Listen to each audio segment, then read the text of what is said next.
How many cheese I relate to, regardless of whether it's Brie or a Leicester. But I don't like blue cheese, oh no, because blue cheese makes me think of sad things. Hello there, how are you doing? Welcome to my latest video on all things technology and a little bit of law related.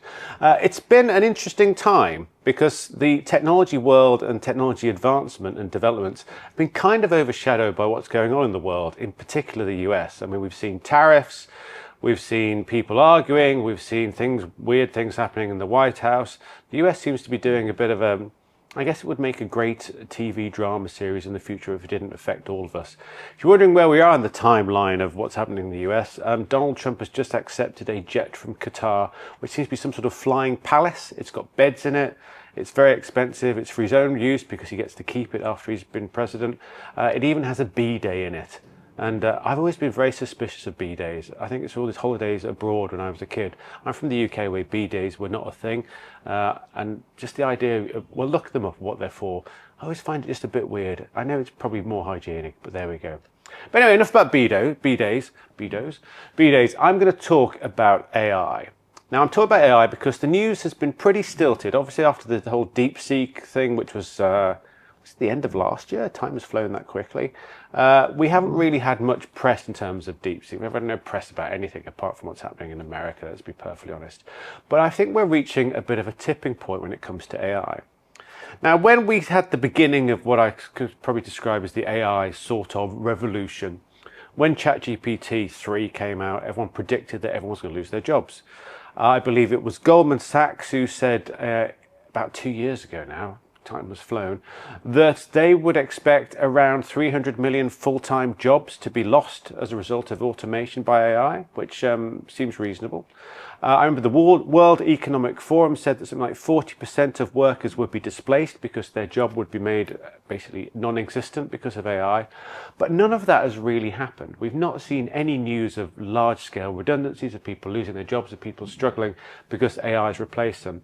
We have seen bits of the AIs being used more and more for various things, but it often doesn't really make it into the mainstream. It doesn't really get beyond the tech sphere or perhaps the creative sphere.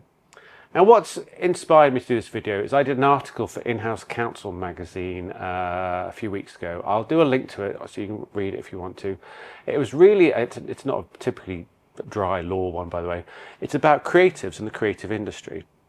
Now, in the UK, a group of very famous musicians and artists got together, likes of Kate Bush, Dame Noble from Blur, more and more. Lots of my favourite artists, bizarrely, public service broadcaster in there, to produce an album of silence. It was recorded in various studios, much like this studio that I'm standing in now, with no noise, no music playing whatsoever, just the noise of an empty studio, sort of or the ambient sound you would get in this room, which you probably can't hear because I've filtered out when I've edited the video. The basis was they were trying to suggest that the music industry in the UK would die because the British government were proposing to allow creative works, such as music, such as art, such as whatever, to be used to essentially train AI. The concern being that then if you use that, AI will be able to produce equivalent product. Now, some people think this is nonsense. I do not. When I was doing this article for IHC magazine, I decided to create my own song using an AI tool. Now, I was just messing about. It was a song about cheese, love of cheese in a 70s style. I'll see if I can find a clip of it. I did get a really dodgy clip of it on my WhatsApp, which I'll add to the video if I somehow can. If I'm going to, it'll probably come here. If you didn't hear it, then I wasn't able to find it, but fingers crossed I can. And it was awful. But it was pretty good for me just writing in a prompt which only had about 2 lines and took no time at all, and it didn't really cost me anything. I could have paid more to get a longer song of better quality. And this is an issue because I'm seeing more and more that AI is being used to generate things that would normally be done by creatives. I've seen videos, training videos, entire companies creating pretty impressive training videos that are entirely built on AI. They look as if they're real people. There was a Will Smith video that did the rounds ages ago, created by AI, which is terrible and didn't look realistic. There's now a new one doing the rounds, which is very realistic, and you wouldn't know that it wasn't actually him. It's a meeting, by the way. If I can find that, I'll put a link to that too. That might be difficult. It's probably copyrighted in some way. By who knows? So we are now at this point, I think, where AI is really in a position that it can replace what people need to do, and that people are using it to do just that. We're in a position where there is a little bit of a race to save as much money. AI often, because we are in this race situation where the everyone's trying to get the dominant AI, that they're offering their services for free, that people aren't spending very much money to produce content that looks as good as, not quite as good as, but it will do as good as something created by a real person. Now that could be creative stuff. It could be artwork, it could be video, it could be song, it could be legal documents, it could be books, it could be absolutely anything. And the issue we've got now is that people are like, well, you know what, that's not perfect. It's not exactly brilliant. It's not as good as if I'd hired someone to create this thing for me, but it's cheap enough that it'll do. And we're in an economy where, let's be honest, the economy in Hong Kong is pretty dire at the moment. It is in lots of places in the world. We're in a position where people are struggling, and if it's free and it'll do, then it's fine. Then that's going to be good enough. People aren't going to spend that money. The impact of this, I think, is going to be pretty severe. Now, a lot of people have said, well, AI will eventually lose jobs. We haven't seen that happening. But now I think we're in a position where it will. We're in a little bit of a position where the people who are going to lose out, the people who are in the creative industries, or the people who are doing the jobs that are fairly menial and can be automated, like the checkout staff we always thought we were going to lose. We sort of lost them to automated checkouts, then they start to come back. We're in a position where this is actually the case, because saving money seems to be more important at the moment, and using AI is one of the best ways to save money. That's going to become dominant. We're seeing the tech companies get more and more power, realize they're less and less bound by any applicable laws, and very few laws to stop that happening. And I think we're seeing finally this technology revolution where technology really does cause some detriment to a lot of the people in the world's lives, and we don't really know how to deal with that. Now, Elon Musk, who is an interesting and slightly controversial character these days, back when we were talking about disruption of technology I had been in Hong Kong for maybe 10 years, so it's a while ago, said that it doesn't matter, because once everyone's replaced by computers and technology, we'll all live a life of productive leisure.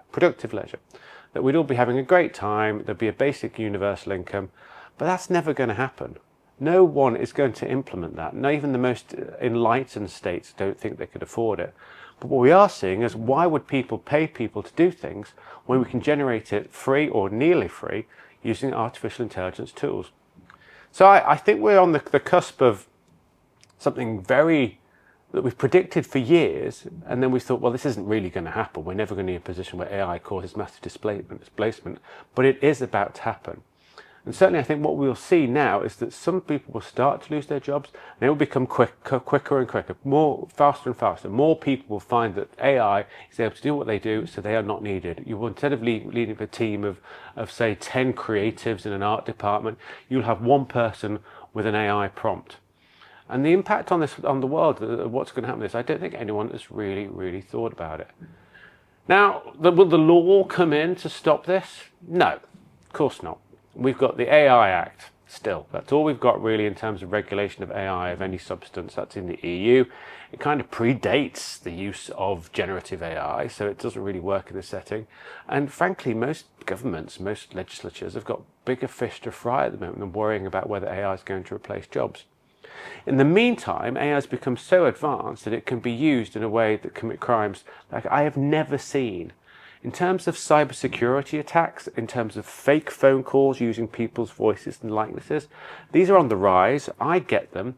I worry sometimes that my voice and my likeness is being used to create them, given that I'm putting stuff on YouTube. Anyone who's doing that is potentially running that risk.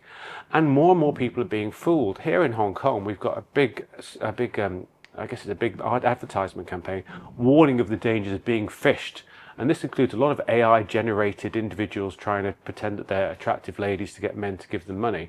Well, it seems to be that way around, but it is also women giving their money away for attractive men too. But they're all AI-generated. They're all not necessarily real. It's all being done by fraudsters. So I'm wondering where this is going to lead. Now, as I said at the beginning of this, we're in a weird status politically around the world. We've got a slightly crazy US at the moment, not really sure what's going to happen next. It's very difficult to predict. It seems to be follow the money. And at the moment, the money for those who are quite well off is just to invest in AI. And if you can save money by not paying people and yet use AI to do what you need to do, then why bother paying someone? And the repercussions of this could be pretty serious as time goes on, but we'll just have to wait and see. The thing is, a lot of these instances where you're losing people who are in the creative industries, I worry about lawyers a little bit because I'm a lawyer, but creative industries in particular, when you lose some of these skills, when people stop investing in them, then they may go forever. It may be something that we never get back or becomes a rarefied art. This is a weird example, I was getting a watch battery changed recently, and I realised as I was watching the guy do it just in a market stall somewhere in Wan Chai here in Hong Kong, I have no idea how to do this. I have no idea how to learn how to do this. If I followed instructions online, I'd probably mess it up and break something. And this was an old guy doing it, and you don't see many people doing that sort of stuff anymore. The same will happen in terms of anything that is now being created with AI. Artwork that we have had people create and charge us for years may go away. Think about things that we have already lost to technology that's not AI based, and how we kind of don't really know a way of getting back. How good are you, for example, if you get lost somewhere and you haven't got your map app on your phone, most likely Google Maps, how good are you at finding your way to things? I'm useless now. I've been lost in Hong Kong many, many times, particularly when I've not been using my phone. I just follow the prompt around. We're giving so much to AI and technology at the moment, we may lose something that one day we never get back, and ultimately automation might be an issue. So here you are, a technologist, someone who's obsessed with technology and thinks it's the greatest thing in the world, starting to give a bit of a warning about where we will lead. Now, I often talk about a film called Colossus. It's good. When is it from? I think it might be from 60s or even 50s. It's the Forbin project is what's also known as, which is about two AI computers, before everyone ever talked about AI, being switched on, being allowed to talk to each other, and they decide the most efficient thing to do is enslave the human race to save the world. I do sometimes worry if we're in a position where we're letting the genie out of the bottle now and willfully giving away things that we may never get back.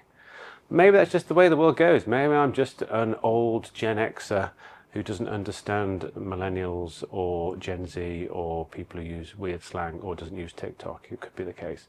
But it will be interesting to see. I'm interested to know how much you and your organization are using AI now. I'm using it a lot. I'm often enthralled by the results, but I'm going to try and step back a bit. Do some stuff more just from scratch myself rather than using AI as the starting spot. I know a lot of people using AI as the beginning and the end of everything they do.